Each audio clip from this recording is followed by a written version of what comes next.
Professor Emeritus at Harvard Law School, Alan Dershowitz. Professor Dershowitz joins us now. Professor, always a pleasure to have you on American Agenda. Good to see you. Well, thanks. You know, I could easily be a Fetterman Democrat, but Fetterman doesn't any longer really have a place in the Democratic Party. Democratic Party has become the party of Liz Warren, who supports neo-Nazi candidates who have swastikas because they also think that wages should come down. She has to go back in history a little and remember that when Adolf Hitler ran in 1932, he ran for higher wages, full employment, and he actually produced higher wages and full employment. And several thousand Jews actually voted for Adolf Hitler in 1932. Look, no party should be big enough to incorporate supporters of Hassan Piker or the main guy, or I think even some of the members of Congress, Ilhan Omar.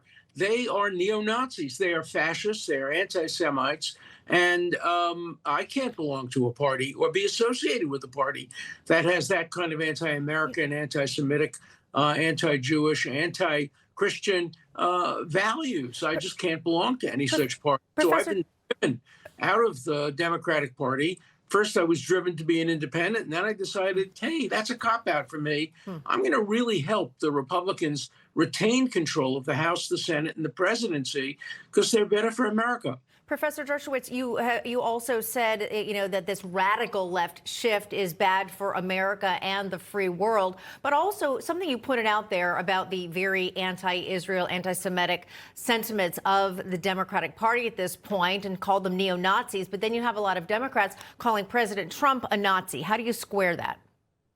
Well, look, if you wear a swastika and you say the Holocaust didn't occur, as some of these people have done, there's no other name for you. Donald Trump is the strongest supporter of the Jewish state since Harry Truman, and he has been a strong supporter of Jews at colleges and universities. I know. I've worked with him.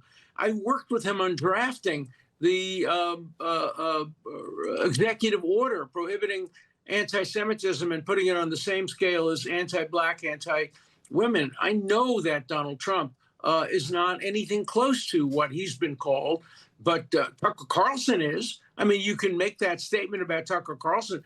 Tucker Carlson has said things that really have crossed the line from anti-Zionism to anti-Semitism, and so have some other people. And thankfully, the Republican parties have gotten rid of Tucker Carlson. The way they got rid of when Bill Buckley made sure Pat Buchanan was marginalized when he was making anti-Semitic statements. Right. So I think you look at a party and you look at what they've done. The Democrats have embraced the anti-Semites. The Republicans have marginalized them and disassociated themselves from them. That's why I'm proud to say I'm a Republican. Yeah, Professor, we also Republican policies, but I have more agreement with them than I do with the Democrats. And this is along the lines of this thread you're talking about right now. The piece that you wrote in the Wall Street Journal, you write this: Americans generally tend towards political moderation, but both parties have become more extreme. But the trend amongst Democrats is unmistakable, a hard left turn. That is most evident in changing attitudes towards Israel. As you just pointed out, if the Democrats pay a heavy electoral price, perhaps they'll wise up and move back to the center where I and others could rejoin it. Now, David Carlucci was just on as we were talking about Senator Fetterman calling this a socialist orgy is what the Democrats have kind of turned into. Would you say maybe having that wide tent, letting anyone in, and you just said a few names, maybe a mistake for them? First of all, they don't have a white tent. They wouldn't let me in. They don't have a white tent. They're a totally intolerant party. Many people on the left, look, I taught at Harvard for 50 years. I was the most popular teacher at Harvard, probably brought more students to Harvard than anybody else. Harvard will not allow me to speak at Harvard. That's crazy. Today. So you say maybe they're opening up the tent to the extreme left, really, is where that has gone. Professor Dershowitz. And the Democratic Party are the most intolerant. They don't have a big tent.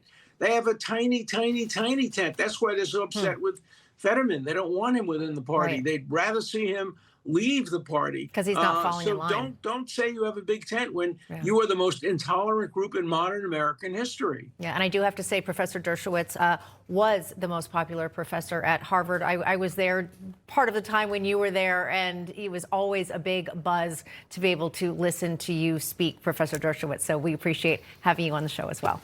Thanks, Professor. Thank you.